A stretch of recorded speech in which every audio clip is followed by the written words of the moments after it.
김동준의 스몰캡 전략으로 이어가 보도록 하겠습니다. 오늘은 신한금융그룹 서울금융센터의 김동준 부장 모시고 이야기 나눠보도록 하겠습니다. 안녕하십니까? 네, 안녕하세요. 네, 부장님 오늘은 어떠한 스몰캡 기업 소개해 주실 겁니까? 예, 증시에서 재평가가 필요한 글로벌 리더다 이렇게 요약을 할 수가 있겠습니다. 사업하는 분야는 피팅 분야입니다. 글로벌 탑 브랜드입니다. 일단 업황이 우호적이기 때문에 실적 호전이 전망되고 상대적으로 경쟁사와 격차가 좀 큰데 이게 앞으로 축소가 되면서 재평가될 것이다 이런 측면입니다. 네, 태광이라는 기업을 가지고 오셨습니다. 오늘은 약간의 조정 나오고 있지만은 최근에 또 주가가 워낙 잘 올라갔기 때문에 기대감 가지시는 분들도 많을 것 같고 또 저희 파이널샷에서도 몇 번이나 소개를 해드렸던 기업이기도 한데 오늘 이렇게 부장님께 직접 설명을 들을 수 있게 됐네요. 이 기업은 어떠한 기업인지 먼저 회사 소개부터 듣고 가도록 하겠습니다. 예, 82년에 설립됐고 94년에 상장이 됐습니다. 사업을 영위하는 분야는 피팅이라는 분야고요. 글로벌 업체입니다. 24년 연결 기준 매출을 보면은 우리 이제 관이음사라고 표시하는 피팅, 본사가 영위하는 매출인데요. 87%가 되겠고 자회사가 하나 있습니다. HYTC라는 회사인데 2차 전지 산업에 쓰이는 기자재, 이것 관련해서 매출이 12% 정도. 그리고 서울 알짜 요지에 있는데 자회사 역시 임대하고 전시 기획을 하는 쪽 매출이 1% 정도가 되겠습니다. 태광의 매출 비중을 좀 짚고 왔고요. 일단 많은 분들이 피팅 기업인 것은 아마 아시고 계실 것 같습니다. 이 산업이 어떠한 산업인지 그리고 현재 경쟁 구도는 어떻게 또 형성이 되어 있는지 궁금합니다. 예, 이제 흔히 쉽게 설명하자면 석유화학의 대규모 플랜트가 있다. 그러면 각종 다양한 파이프들이 연결되어 있는데 이 관을 방향을 바꾸거나 관경이라죠. 사이즈를 바뀌게 할 때 필요한 부분이 피팅, 글자 그대로 조정해준다는 뜻입니다. 자, 이건 형태에 따라서 팔꿈치 모양의 엘보 타입이 가장 많이 있고 또 T 타입이 있고 또 리듀스, 한쪽은 좀 넓고 한쪽은 좁는 이런 구도가 있는 거고 재질에 따라서는 카본 스틸, 스테인리스, 그리고 합금, 비철까지 다양한 분야입니다. 사실 이 피팅 분야는 전 세계 시장 규모가 3조 5천억 정도 됩니다. 시장이 작죠. 이제 니치 마켓이라고 하는 거고 우리나라에는 이제 태광이 있고 또 경쟁업체인 성광밴드가 있고 특별하게 이탈리아 업체들이 4개 업체가 있고 또 오스트리아 업체까지 포함해서 전체적으로 시장을 차지하는 점유율은 유럽 업체가 가장 크고 그다음에 중국 그리고 우리나라 업체들이 3번째 시장을 차지하고 있고 그 탑2가 바로 태광하고 성광밴드다 이렇게 볼 수 있습니다. 아마 많은 분들이 아시고 계시는 기업일 것 같습니다. 태광과 성광밴드. 그렇다면 이제 태광을 알기 위해서는 성광밴드와의 차이점 그리고 이 기업들 간의 경쟁 구도 이런 걸 좀 봐야 될 것 같은데 어떻게 보고 계십니까? 우선 기본적으로 수요 산업은 똑같다. 그러니까 이렇게 동행자다라고 이렇게 봐야 되는데 사실은 또 경쟁 관계인 거죠. 구태여 이제 차이를 좀 따져보면은 성광밴드는 국내에 좀 더 강점을 갖고 있습니다. 화진 PF라는 자회사가 있는데 역시 피팅하는 업체가 되겠고 또 전체적으로 재질 분야 매출 비중을 보니까 스테인리스 비중이 좀 높더라. 단가가 좀 세죠. 그리고 북미 시장의 매출 비중이 현재 높은 상황이다. 자, 태광은 그런 측면에서 본다면 전체적으로 매출액하고 수출 금액에서는 태광이 1위입니다.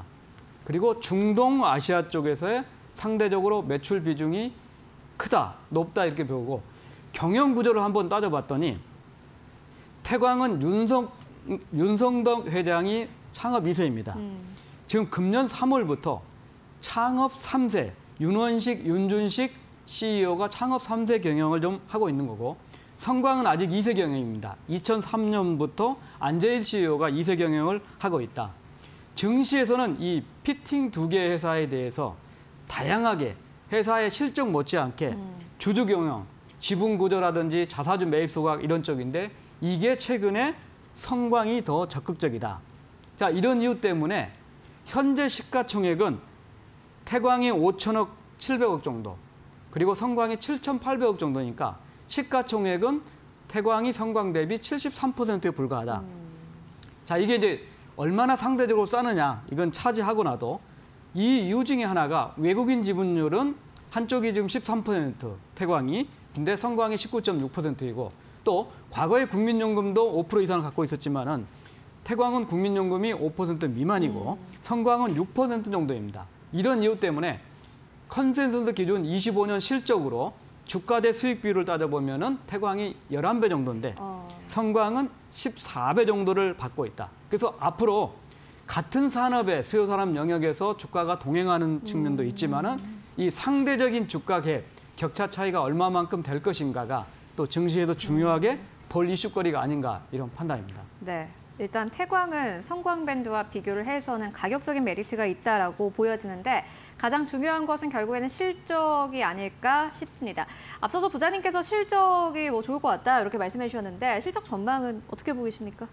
예, 이제 수요 산업 경기 변동, 이게 이제 석유화학 그리고 가스 분야니까 일단 우호적인 환경이 계속된다 이렇게 볼 수 있겠고 앞으로는 발전하고 조선 분야에도 수요를 기대해 볼 만하다.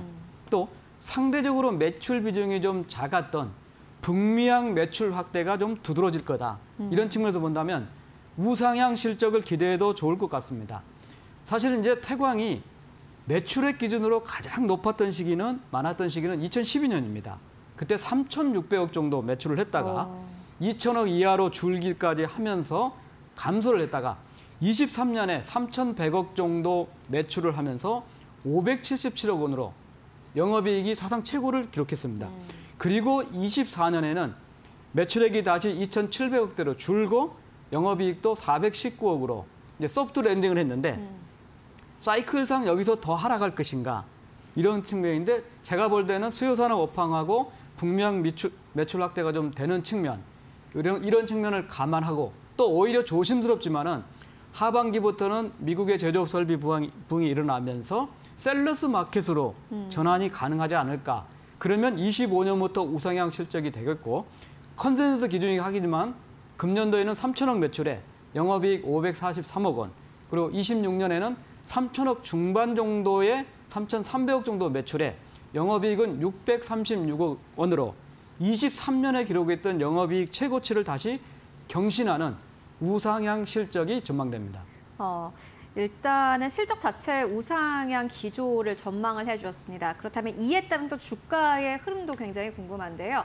최근 들어서 뭐 주가 자체는 사실은 고점 대비해서 약간의 조정이긴 하지만은 그럼에도 불구하고 기대감은 계속해서 나오고 있는 상황이고 뭐 외국인 수급도 괜찮습니다. 어떻게 보고 계십니까? 예, 우선 이제 조선과 방산이 한꺼번에 미국향으로 긍정적인 모멘텀이 되면서 대형주들은 엄청난 시가총액을 팽을 하고 있습니다. 과연 이제 중견 기자재 업체라고 하죠. 이 기자재 업체에서 시가총액 1조 이상 기업들이 얼마나 탐생할 것인가. 현재는 이제 본행제 업체인 한국카본 그리고 엔진 업체인 STX 엔진 정도고 성광이 외국인의 우호적인 지분하고 기관 배수가 되면서 일단은 1조대 더 가까이 가고 있는데 피팅 분야도 셀러스 마켓으로 조심스럽게 하반기에 진입이 된다면 충분히 피팅 업계에도 1조짜리들이 나올 수 있다. 이런 측면입니다. 또 하나의 주목할 부분은 우리 이제 알래스카의 LNG 프로젝트. 그죠, 뭐 상업성 이슈도 있고 여러 가지가 있지만은 이 경우에 상대적으로 태광이 더 수혜가 된다. 이런 측면입니다. 이 분야는 이제 가스 운송하는 분야를 미드스트림이라고 하는데 이쪽에는 대형 사이즈의 제품이 필요합니다. 특히 이제 대형 고주파 밴딩기는 세계에서 거의 유일하다시피 아시아에서는 유일하게 태광이 보유를 하고 있기 때문에 이 알래스카 LNG 프로젝트가 가시화되면서 역시 대표적인 수혜 기업이 되지 않을까 이런 측면입니다. 상대적인 주가 축소는 분기라든지 연간 실적 둘이 열심히 경주해가지고 어떻게 될 것인가 이슈도 있겠지만은 국내 기관하고 외국인들이 어떻게 더 담아두느냐 하는 측면입니다. 과거에 14%까지 이상 갔던 태광의 외국인 지분율 충분히 높아질 개연성이 있다고 보고 또 국내 기관도 3, 4%로 축소한 걸로 추정되는 국민연금이 충분히 다시 담지 않을까. 이제 저가 대비, 최저가 대비 주가가 이제 한 80% 정도 오른 상태이기 때문에 고평가가 아니냐 하는 건데, 이런 경기 관련주의 고평가 평가는 PBR로 좀 평가할 수 있습니다. 순자산 비율이 지금 1.0배 정도니까 순자산 대비 고평가가 된 상태가 아니다. 그리고 우호적인 업황이 되고 하반기부터는 셀러스 마켓이 될 가능성이 크다. 또 알래스카 LNG 프로젝트가 되면은 더 상대적으로 주목받을 가능성이 크다. 그러면 주가는 지금 2만 원대에서 2만 2천 원대의 레인지를 가지고 있어 조정 중이고 52주 최고가는 2만 7천 원 정도인데 충분히 이 주가를 돌파할 수 있는 잠재력이고, 만약에 셀러스 마켓으로 진입이 된다면 피팅 업계 내에서도 니치 마켓이지만 1조짜리 회사들이 시가총액이 등장하지 않을까, 이런 판단입니다. 네, 태광 만나보고 왔습니다. 실적에 대한 기대감도 있고요. 정책, 그리고 미국과 한국 간의 협력에 대한 정책 기대감 나오고 있기 때문에 계속해서 볼 필요가 있을 것 같습니다. 네, 지금까지 신한금융그룹 서울금융센터의 김동준 부장과 함께 이야기 나눠봤습니다. 말씀 고맙습니다. 감사합니다.